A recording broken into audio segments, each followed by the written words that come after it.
यार आपका मैच तो नहीं हो जाएगा। जी सर। सर आपका नाम? जी जी सर। ये बताइएगा कि आप कहाँ से जा रहे भिजवा रहे सर, हैं? भिजवा रहे। कोयटा से भावलपुर के लिए रवाना हुए थे सर।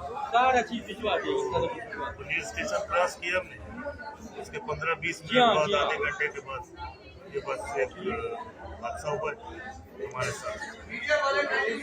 और उसके बाद फिर हम लोग वहाँ से पैदल हम लोग पुलिस स्टेशन पे अपने बच्चों के साथ, ये मेरे 2 बच्चे, मेरी घरवाली और मैं, हम लोग ये नाले के बीच में से लोगों ने हमें छोड़ दिया। जब यहाँ से आप क्रॉस करके गए थे, क्या देखा एकदम क्या हुआ? हम लोग सही बैठे थे, हमें कुछ पता नहीं था क्या होगा क्या नहीं होगा। नहीं, आप यहाँ से ट्रेन पे तो रवाना हो गए थे। जब वहाँ पहुँचे, जब एकदम से धमाका होता है, उसके बाद की थोड़ी सूरत बताइए कि क्या देखा? बस उसके बाद चीखो पुकार थी, सब लोग चीख रहे थे, गाड़े मार रहे थे, बस कुछ लेट गए, हम भी लेट गए पूरी ट्रेन में, सब लोग लेट गए कि अपनी जान बचाए। बस भाई से कुछ फायरिंग हुई, ब्लास्ट हुए।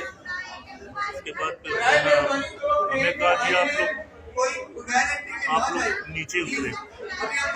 लोग नहीं उतर रहे थे, मैं अपने बच्चों को लेके उतर गया।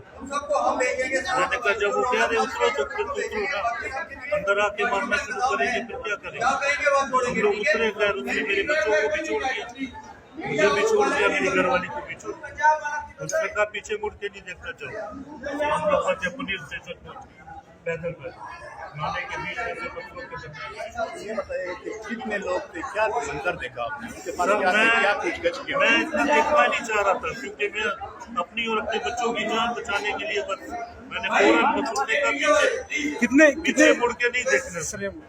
उसने कहा पीछे मुड़ के नहीं देखना, फिर हमारा काम था ना, पीछे मुड़ के ना देखें। कितने बंदों को अपने साथ ले गए? यार ये मालूम नहीं मुझे, I don't know। फिर आप पैदल पहुंचे?